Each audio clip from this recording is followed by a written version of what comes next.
Hey everybody, today is Monday, September 4th, 2023. Coming up on the show today, from Gran Turismo, editor Colby Parker Jr.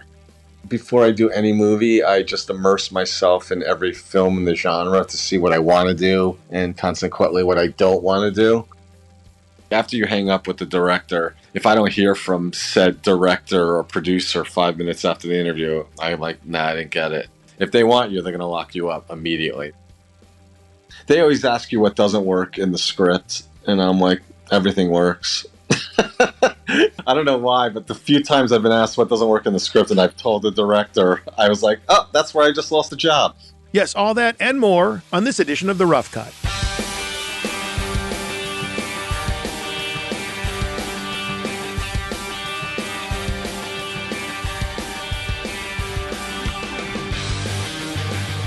Well, hiya. Welcome to the podcast. Or should I say welcome to a podcast? There are a lot of podcasts for you to listen to. Hopefully this is one of your regulars. On this particular podcast, we talk to editors. Well, mostly to editors. Every now and then we deviate from that. But not today. Because today we are talking to editor Colby Parker Jr. about the new film Gran Turismo. More on that in a moment. First, I want to send a special shout out to all the people I ran into at the ACE Edit Fest event last weekend. It was a great time, and I encourage anyone listening to try and make it out to the next one. Even if you don't live in LA, just make a trip out of it. I don't live in LA, and I went. Take a week and go see the sights in Southern California, Do the Disneyland or Universal Studios thing, and then spend a day talking about editing with your colleagues or people you hope to be colleagues with someday. As we often discuss on the show, networking is crucial to building a career in film and TV, and I think Edit Fest is a great way to do that. Anyway, it was awesome to see a lot of old friends, and especially great to meet some listeners of The Rough Cut who I haven't met before. Thank you for coming up and introducing yourselves. That is always very nice. So I've been pretty busy the past couple of weeks getting ready for Edit Fest. Therefore, I had a pretty tight window to do my little bit of podcasting. Because of that, I want to express my regret to editors Austin Daines and Eric Friedenberg, who edited Gran Turismo alongside Colby. As I mentioned, I had this very narrow gap of time to record this week's episode, and I just grabbed Colby, who happened to be at home in his parents' house in New York. That's how hurried this one was. I mean, don't get me wrong, I think this is a good episode, but when I have more time to work with, I do try and include as many people from the post crew as I can. I also try not to bother people when they're home visiting their parents. Sorry about that, Colby, but thank you for being a good sport. And my apologies to your mother. So what is this movie that Colby and Austin and Eric edited? Well, Gran Turismo is the true story, artistic license employed here and there, of a team of unlikely underdogs. A working-class gamer, a former race car driver, and an idealistic motorsport executive. Yes, those would be three underdogs. The film was directed by Neill Blomkamp of District 9 and Chappie fame, and is based on the racing simulation video game series of the same name. Maybe some of you played it. Not me, I only play video games that take quarters. Lastly, Gran Turismo tells the story of Jann Mardenborough, a teenage Gran Turismo player who became a professional race car driver. Yes, that really happened. And this interview with Colby really happened. I will prove it to you by getting to it in just a moment, but first, like they do in auto racing, I want to support our sponsor, because they support us doing these interviews. Of course, I speak of Extreme Music, those purveyors of powerful production audio for film and TV makers like you. In our talk with Colby today, you will hear him talk about how the first thing he does when tackling a film is to get the music in order. Take it from Colby, having great music is so important to making a great movie or TV show. Also important is getting that great music quickly and easily, so that you can get your project across the finish line on time and under budget. Extreme Music helps you do just that by giving you an enormous catalog of easily accessible tracks from the best and brightest names in music making. Their powerful search engine lets you search using musical metadata, and their artfully intelligent reference track technology lets you find tracks like ones that you upload to them. Plus, their insightful advisors help walk you through the licensing, should you need that help. And if you don't, all the better, because you can take care of it all right there on their website. So the next time you have a story to tell, put it to music, with great production audio from Extreme Music. Hey, who wants to go to Colby's parents' house with me?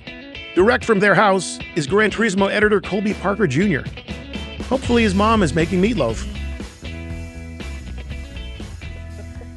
This is the guy I remember. Thanks for not letting me down, buddy.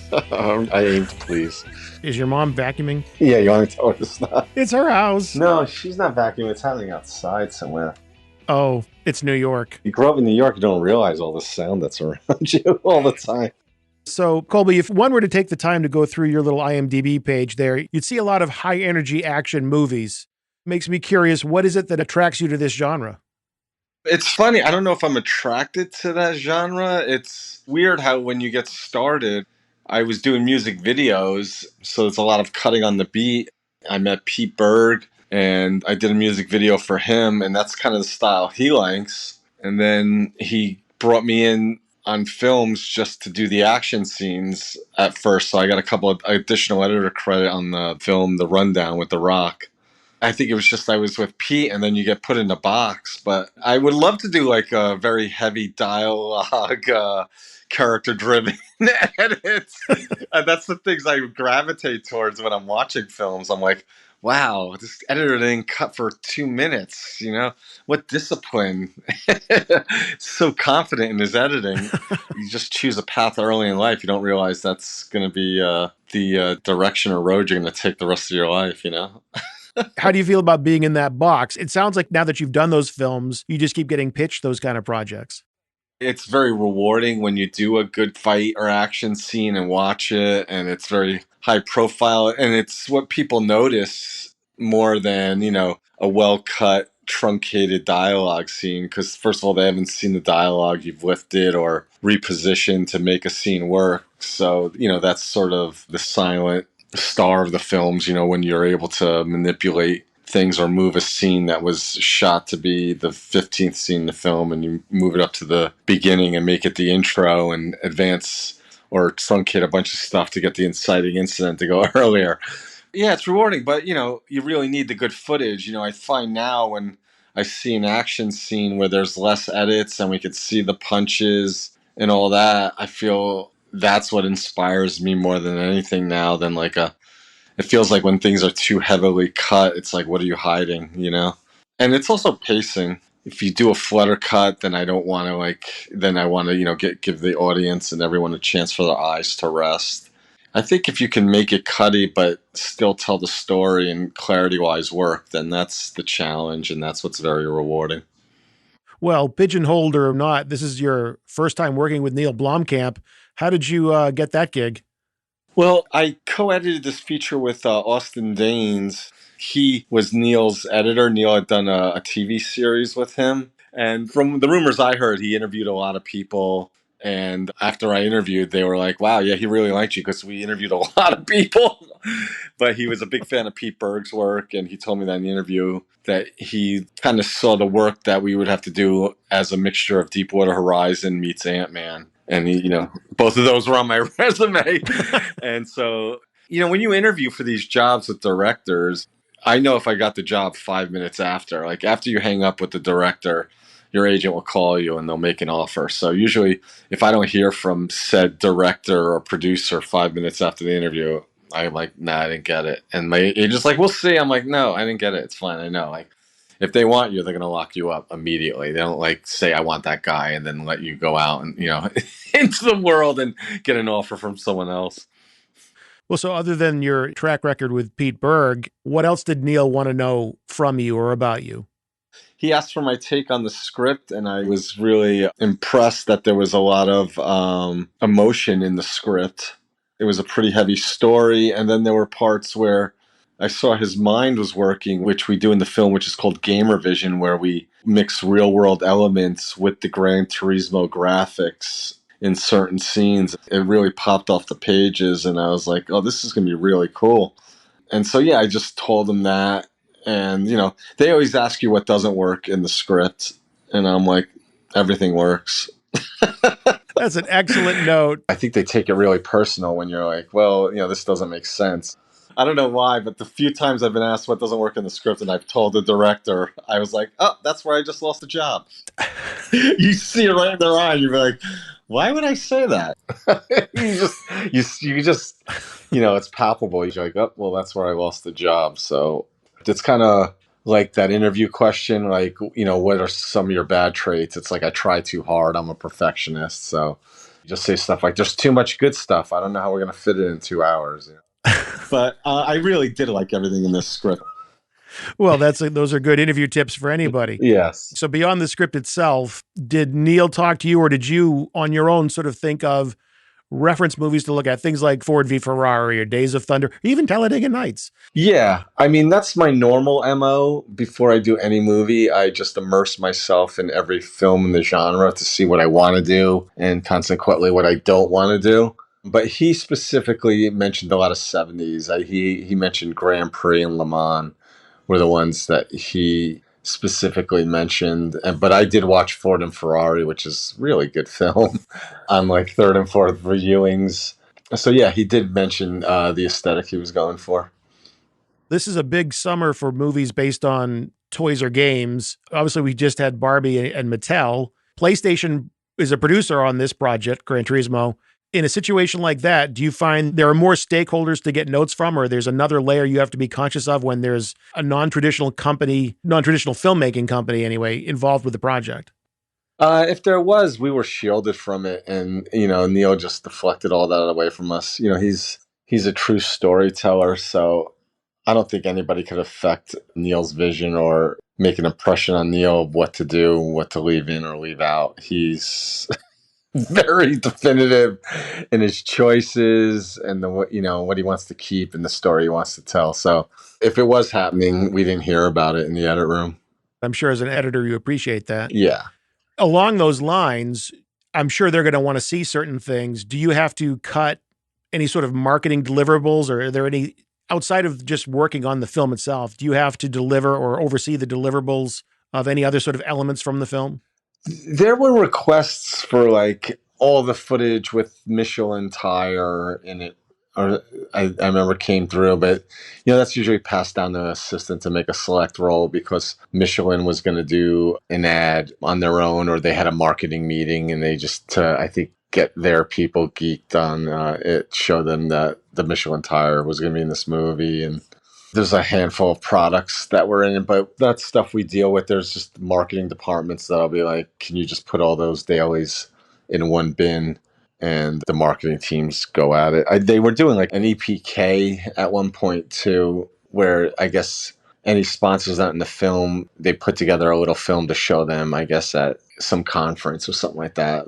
But again, we're sort of we just gave them our select roles and stuff like that to make it easier for them, because there was hundreds of hours of racing footage with like 7 to 8 camera setups. Wow. Yeah. That's something we'll definitely talk about. You mentioned that you take it upon yourself to go look at other films in this genre because it's sort of a specific world that you may not be that. I mean, maybe you know a lot about racing. I don't know. But in something like this, do you have technical advisors that work with you on the terminology or sort of that other layer down behind just what's in the script? Neill is really into race cars and a race aficionado. So he's got like buddies in his circle. And so they were on set. This guy that was a former F1 racer, we would send him emails.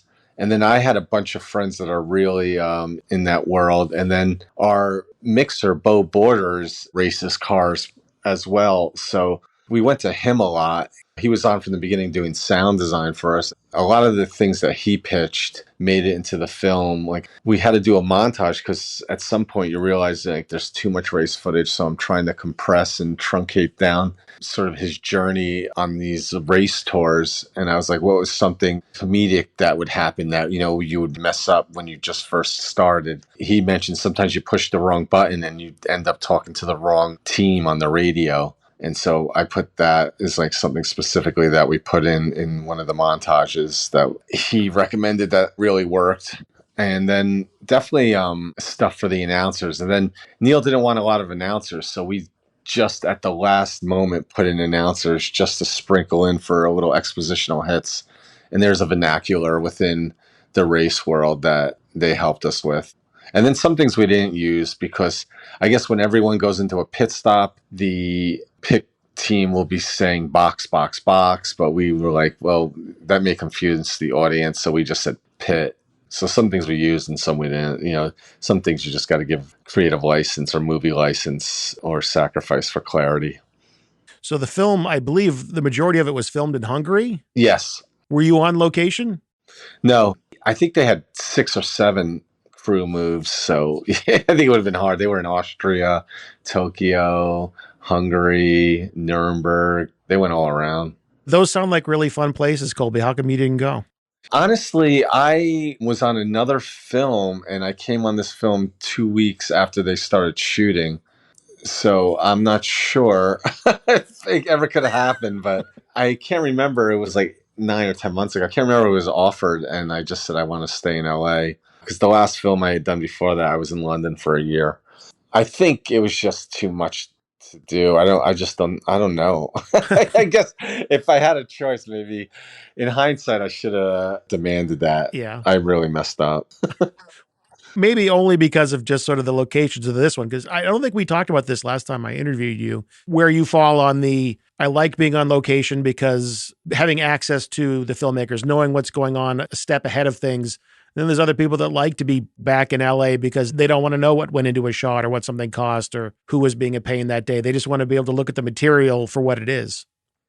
Yeah, I guess there's a little. I mean, when they're shooting, it's the hardest part of our job because we're trying to keep up with camera. So you can imagine sometimes we'll shoot 3 scenes a day. And so to keep up with camera, I have to edit 3 scenes a day and look at all the dailies. And I can't tell the director, oh, I rushed through this because there's so many dailies. Like everything I have to show him has to spit fire and be polished and have good sound. I can't even present anything where I'm like, this is temp effects. Everything has to sound good. The music has to hit. Anything that doesn't work, the director or producers that are watching, it'll be a knee jerk reaction. So, I mean, there's probably a little temptation when you're on location and go check out the sights and sounds, but I'm working 7 days a week till 2 in the morning. So I personally don't really feel I need to be on location anymore. When I first started, we used to do, 20 years ago, we'd do dailies and I'd sit with the director and reviewing the dailies with them. I'd get a lot of information, sort of the teacher's manual to the director's mind of what he wants to do, especially working with Pete. I like this take. I want to go from this scene to this. But nowadays, I'm also such a grizzled veteran. I know what to do, and I have to wow the directors. They know what they want, so it's up to me to really put together a super tight edit and try and impress them and give them something that'll instigate dialogue to make the film even stronger, or use different takes or lose certain footage. But I really think it's up to me to deliver a very strong editor's cut. So I'm just in that box from like 8 in the morning till 2 in the morning. So I don't think I need to be on location unless it's a director that wants to come and sit and edit. You know what I mean? But Neill and Peter aren't really interested in how the sausages are made. They like to see when you have a really polished, finished edit or sequence, and then we can get into it. You joined this one 2 weeks into production, it sounds like. Yeah. When you do sign on to a project, being the grizzled vet that you are, what is your process for getting ready? I mean, what are the things that you need to do in terms of just setting your life up properly, but also setting up your cutting room properly?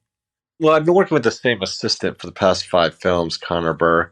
I think beforehand, any film, I'll really go through all the playlists. I have to get a huge collection of music from the source, which is other scores that I like. And, music, it's crazy. I didn't realize this, but there's genres of music that become hot in different styles. And then all the films sort of kind of copy it, or certain composers get hot. And then that's the soundtrack of films. And whether it's conscious or subconscious, directors are kind of used to a certain style of music or genre of score. So I try and get, sort of current modern scores that are really popular and really working well. And then, try and trickle in some old ones, then some classics, but they get tired fast too. At some point, like if I put Sicario into a temp score now, they're just like, I'm sick of Sicario. I've heard Sicario score a million times.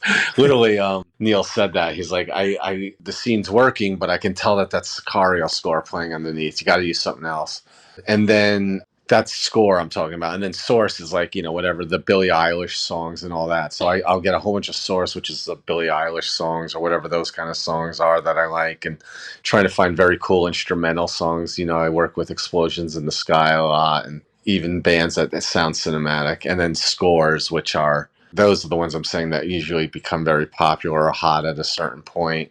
And to that is, sort of the Sicario thing, where I think every editor was sort of temping with Sicario, or before that, everyone was temping with the Batman Begins and the Hans Zimmer ones. So you can get away with it for a while, and then you reach a point where the director's like, that's too noticeable. I know that's the Interstellar score, or everyone uses the Trenton Atticus scores, the Facebook score or the Social Network score, or anything they do. Really, it's easy to sell a scene with that on it. So try and beat that, and trying not to be so predictable, and use a different type of score, and really dig in the trenches and find some older films that maybe has some more of eclectic sounds that will impress the director.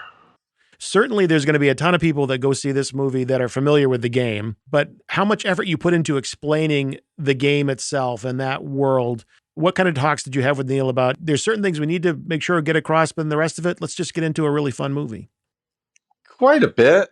I would say Neill is definitely a gamer himself, and was very respectful of that audience and those fans. So he definitely wanted to be authentic to the game, and I think that's why a lot of the game features he wanted to incorporate into the proper live action races. But it's more of like a nod or Easter egg, as opposed to being too ham-fisted with it. So it's more or less how we can like sneak in these moments and these beats that are more of an Easter egg. For a while, we had the when you play Gran Turismo and you're trying to qualify, they play this old Hooked on Classics soundtrack, which is sort of like disco Beethoven. So we had that in there in like a certain point, but couldn't get it cleared, unfortunately.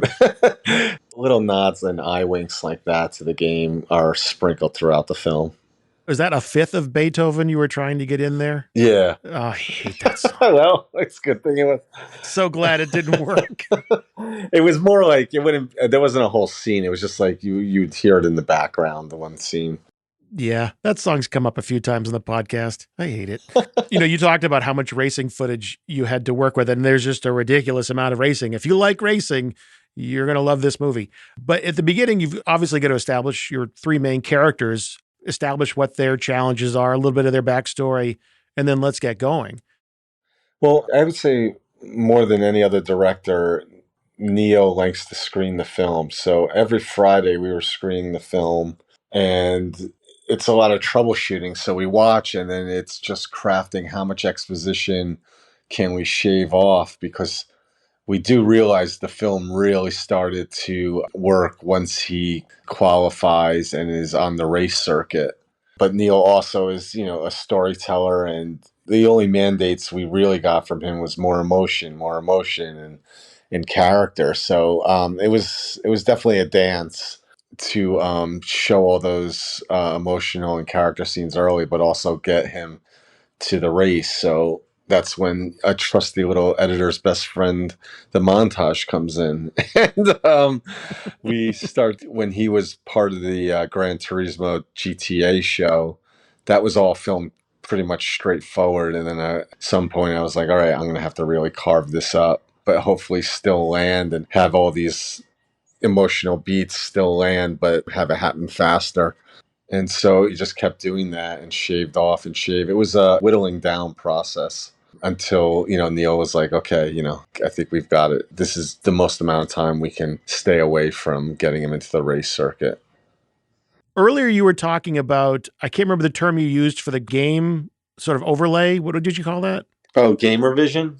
Gamer vision. Yeah. So knowing that Neill likes things really polished, that's some really complex visual effects stuff there. Is that something that you have to spend a lot of time temping? And how do you mock something like that up? Yeah, most assistants are really strong in After Effects now. It's kind of a mandate for me when I have an assistant. And then we have VFX editors who do everything on an antiquated level for us. And then Neill was very tight with our VFX supervisor, sort of Neill's right-hand man all the way through shooting. So anything that I thought wouldn't work from an antiquated level, I would do the edit. I would mock up the most crude visual effect version of it and then pass it to Victor. And he had a company called UPP, and they would basically mock up a much more polished version of it and then we would put it in front of Neill to get approved, because anything that looks clunky or doesn't work usually gets deaded really fast. When you present things too as an art form or a skill in this business nowadays too. Yeah. How tightly were those game revision moments scripted? Because I'll be honest, I thought going into something like this, because of the game, you would play something like that up more. And I think it only really happened a couple of times.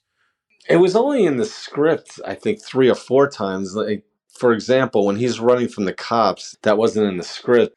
And we were like, let's put it here. And so we did, we put it there. And then in the Red Bull race, we put it in there as well. So we started putting it in a lot of places, but then it kind of stole a little bit of the shine of when we used it in the final race in Le Mans. So then we had to pull back in a few places. So we definitely did more than a handful more than that were in the script, but then we had to pull back at some point to save that big sort of VFX reveal at the end when we use it during the final Le Mans race. It's like music in a way. It's like the less you use of it, the more effective it is when you do use it.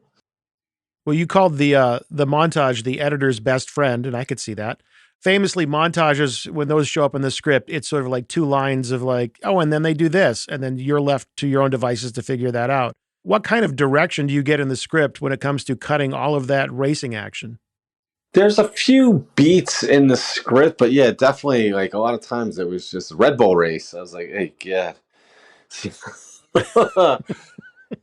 There's no easy way around it, like you just got to sort of ride the elephant and do the 2-hour cut and whittle down and just sort of preserve certain beats. And then you find a little sequence, will be a little anchor sequence, and you'll build out from there. But, having done Friday Night Lights and, a lot of sports scenes and movies, you don't need a lot. I think you just need the bare minimum of any of this to tell the story. And then hopefully there's some emotional equity built up with the audience, and they want whoever the lead protagonist is to win the race. And that's where the heavy lifting is. I've seen movies where I thought the sports were edited like crap, but because they did such a good job of building up the character and making them likable and making you want them to win, it still works. That said, it was just shot so well. It was just a matter of what doesn't make it into the final cut. We just had so much great stuff, but you just find out you can truncate these. You don't have to be so linear with sports stuff. You get these time jumps. You can go to the crowd. You can go to a scoreboard, and then you strategically put in an announcer saying something, and the audiences are clever enough and understand the time jumps and realize nothing has to be that linear. Then I kind of lean on my music video skills that I learned back in the day and just try and make it pop and move and make it visually exciting to the audience. How was the film shot? They had 8 or 9 cameras rolling. I feel like there was like 15 maybe cameras rolling for every race, when you don't even count the ones that were locked off on our drivers. And I have to shout out Connor Burke again for syncing them all up. So luckily we had them. We were able to sync most of them up. The thing is, we had these and then we had these drones that we used a lot too. But at some point, all the races were looking similar. So then Neill made a mandate, and so every race would have a different look. We had these sort of locked off rigs on the camera, on the nose of the cameras that were kind of riding along the ground, and then there was ones locked off on a car right behind our hero car as well, and on the hero car. So like the Red Bull race, he's like, let's not use the drone for this race. And then we had the Nuremberg race, and he's like, I don't want to use any of these POV cameras that are on the nose of the car. So there was a mandate to make every race feel a little different and be a different experience. So the audience wouldn't get desensitized by the way we were shooting the car races. So even though we had basically 15 cameras for every race, at a certain point we narrowed it down and disciplined ourselves to tell the story with these 5 cameras for this race. And then the same went for the other races. And then when we got to Le Mans, which is the final, like anything goes, and we used, basically used all the cameras and all our storytelling techniques for that.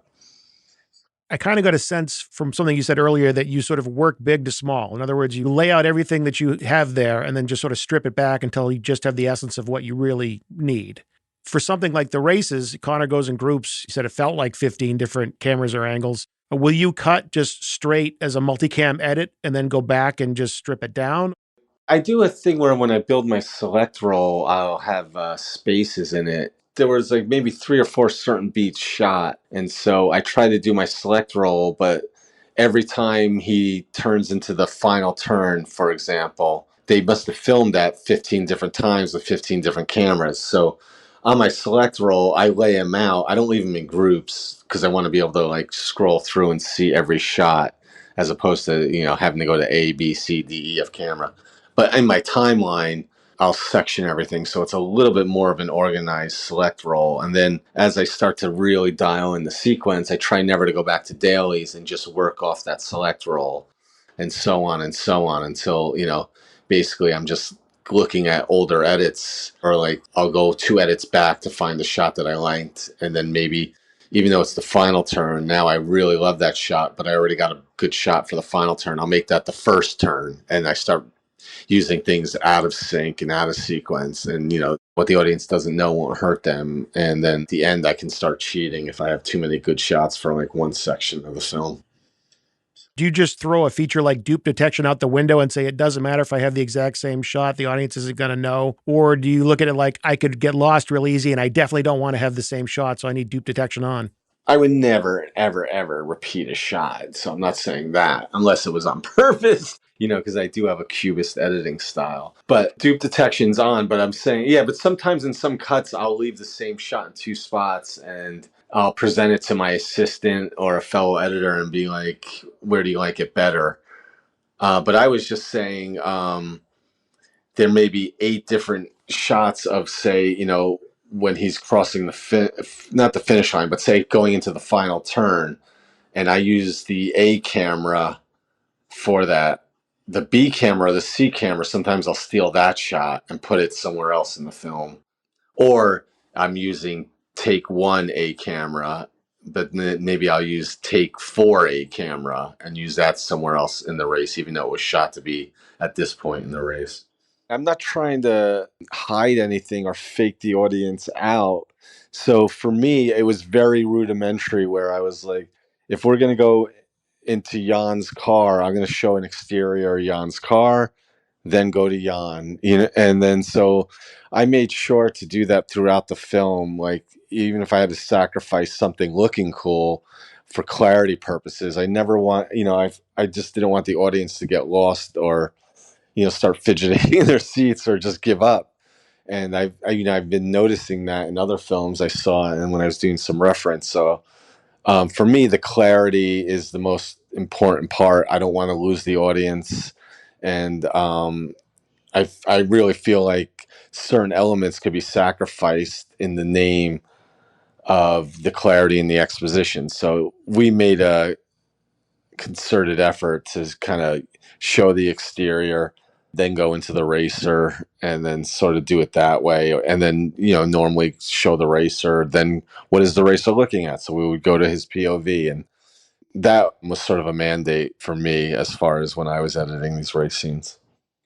Something else you can do to help with that is obviously you have the leaderboard. Yeah. Is that scripted, or is that something you just, whenever I feel like I need that to do sort of a reset, let's go to the leaderboard and throw that graphic up there? Yeah, I don't think we didn't really do leaderboards. What we did is the tags over the car, which was a nod to Gran Turismo, and that was something Neill came in after about 2 or 3 screenings. He was very definitive. He's like, I want to put the tags on. And so that's the things when you watch race cars on TV and Gran Turismo, there's a little arrow and then sort of a tag over it. So this is Jann's car. It would say Jann Mardenborough with an arrow pointing to the car he was in. So that's what we did to show where the people were at. And then to make it really land, I added freeze frames and said second place, third place.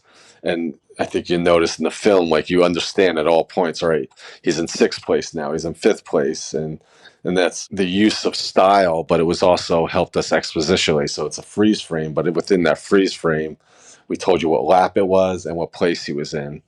So that was pretty fortuitous that it looked really cool, and it gave the exposition that was needed for the audience to be grounded the whole time and know where what place Jann's in and where we stand. So something else you do, which is really fun, is you do these insert shots of car parts, or I think it's the carburetor. I skipped shop class, I'll be honest, Colby. Mm-hmm. But there are a lot of insert shots of different parts of the car that I don't want to say that there are gaps, but they sort of fill the gaps. Those were like little flavor sprinkles. Neill had told stories that he really had to fight hard for those. That was sort of the shots that he was saying, like the producers were like, yes, we'll shoot that, we'll shoot it. But basically to shoot it, he literally had to cut a car in half and then mount the camera in. And so they had to sacrifice cars. So he knew he was always going to do that, but he had to do it at the last second, because once he did it, we'd lose those cars. So I think at some point the producers just thought he'd forget about it, but he tells the story about it. He's like, all right, now we got to like get these, insert shots inside the wheel well and seeing, the shocks and the gears and all the interior parts of the engine going. So we're editing the film as they're shooting, and then sort of after we had done all our edits, all these shots of the cool insert shots of the cars came in, and we just started sprinkling them in, whenever something didn't work, or just to really give an extra zhuzh to any sequence, we just started throwing those in. We talked about sort of managing the geography of action. It really helps to have the sense of the cars going around you with the Atmos. Tell me about doing sound design. Like I said, our lead mixer, Bo Borders, is a racer. So he had recorded a lot of sounds from his races and he passed them on to us. And so we were able to have a lot of those early on. They weren't mixed as strong, but luckily we had such a great sound team and Bo had such an amazing library of sounds that he was recording from his races. We were able to work with a lot of those. It was really important to get the sound of the gears changing and the revving. It really feels like going from the gears and the revving have to be authentic. A lot of times we had messed up in the edit room and he's like, well, this guy's going from 3 to 4 and it sounds like he's going from 5 to 6. So they corrected it a lot too. I would think in the edit room, it was a more of an antiquated template, and then getting on the mix stage, it's like the first time the film actually came to life. It was like a whole new film.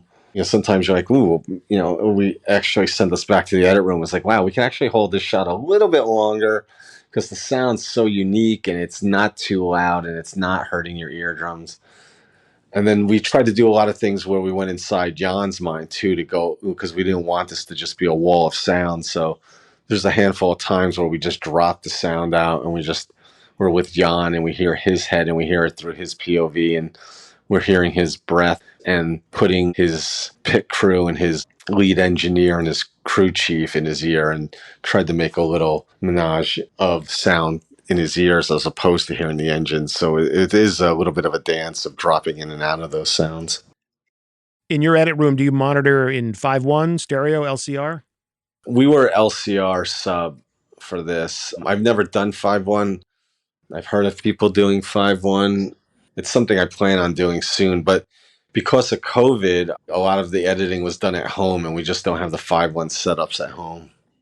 When I asked you about getting set up for the film, you went right to music. Having seen the film, I kind of get it because needle drops play an important part. Paranoid, I think, Black Sabbath is Salter's theme. Uh-huh. But more importantly, Kenny G and Enya, they actually play a critical role in the finale of the film. I'd like to know about how you did the licensing for this and just the fact that you had to start with those songs because they're part of the story. That's, based on real facts. Neill had spent time with the real Jann Mardenborough, and Jann told him that. And so that went straight into the script. And then I think Neill actually is a big Enya fan, or Jann mentioned it, but she's very popular because she was very expensive too. Yeah, that was all Neill. Neill found that little nugget, and in the vein of keeping things super authentic, put that in there. And then I think Neill really liked the Enya track. So I think it's Jann Mardenborough loved Kenny G, and Neill Blomkamp was a big Enya fan. So I think, this was kindred spirits coming together in the script. Yeah, I could see that. So a driver is only as good as his or her pit crew. Tell me about your pit crew. We talked about Connor a little bit, but what do you ask of your assistants? Sound work.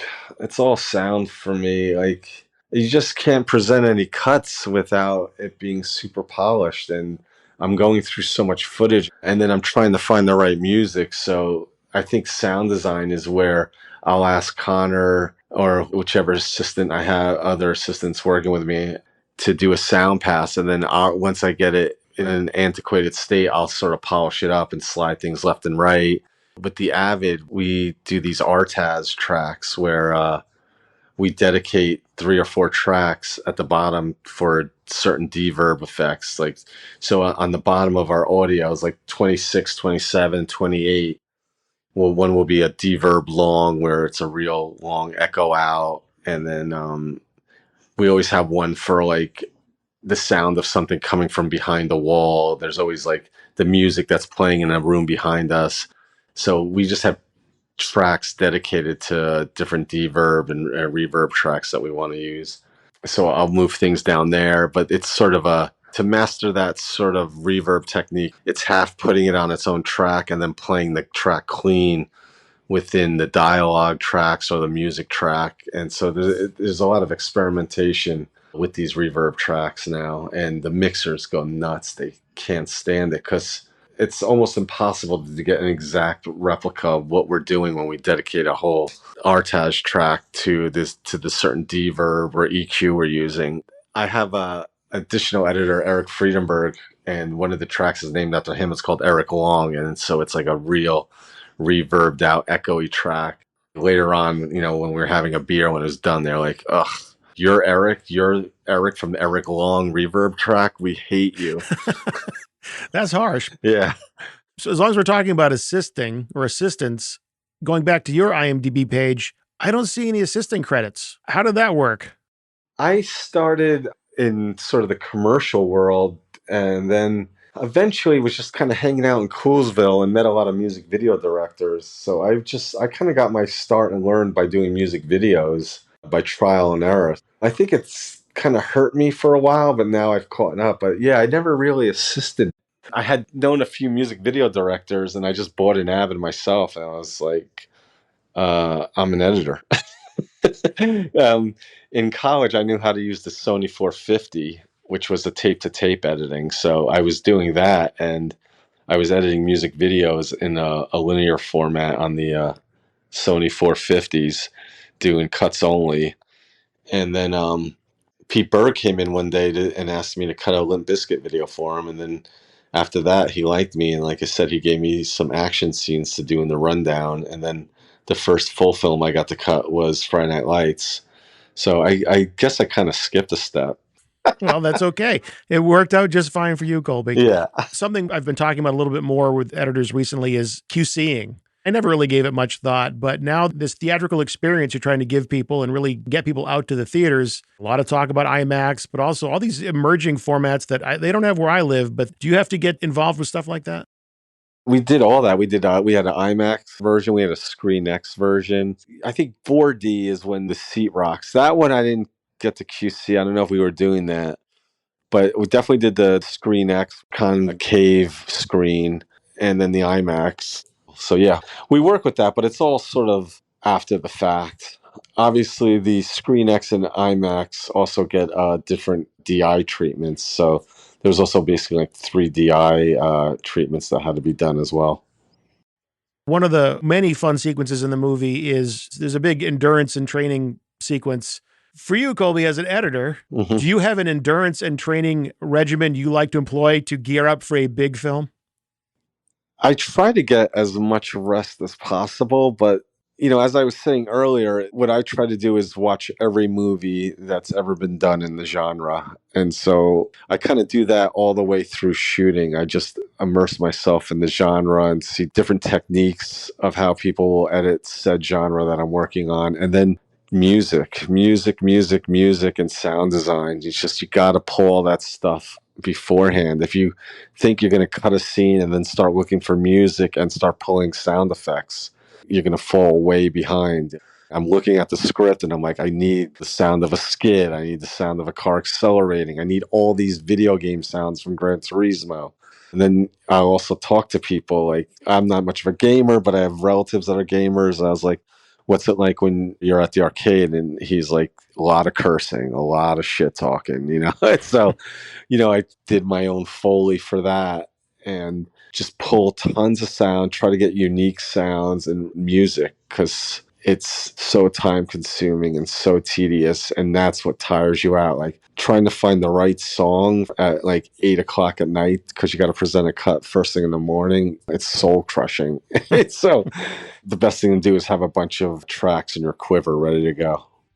So we started our talk by discussing the fact that you do all these high testosterone movies and that Neill was interested in you because of your experience with Pete Berg. I just have to know, when you interview with Pete Berg, does he require that you beat him at arm wrestling? I wish it was just arm wrestling. He's a boxer. You got to get in the ring. You got to put the gloves on, and headshots are allowed, you know. It's protect yourself at all times.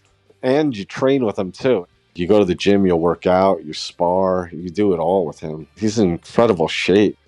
Not to tell tales out of school, Colby, but I've heard you're his favorite tackling dummy, so. It's true, but I've gotten a few shots in myself, you know? I don't want everyone feeling sorry for me. I've got a few tackles myself on the stat sheet. Good for you. It's about time the editors fought back. Yeah. That's right, Colby. You give it right back to Pete Berg. I wouldn't mess with Colby. Sure, he's a sweetheart, but he is from New York City. He'll throw down with you if he has to. More importantly, he's a terrific editor and a lot of fun to talk to. Thank you, Colby, for doing all that you could to make this interview happen. I enjoyed it, and I hope all of you listening had a good time too. Gran Turismo is the true life story of a young gamer who became a pro race car driver. But what about the young film student who became a big-time film editor? That would be you. Or it's gonna be. But you don't need a PlayStation. What you need is this thing they call the Avid, or Media Composer for more formal occasions. Well, did you know, young film student, that you can get Media Composer for free through your somewhat accredited educational institution? And you can find out more about that using that link I put in the show notes. It would be the one that says Media Composer for Students. How about that? Well, there you go. Another good time had by all talking about editing. Perhaps you see a pattern forming from these 200-plus episodes of The Rough Cut. It's that editors are fun to talk to. Somebody asked me about that at EditFest, why I do this. Not why don't I stop doing this, but why I do this. Well, consider it this way.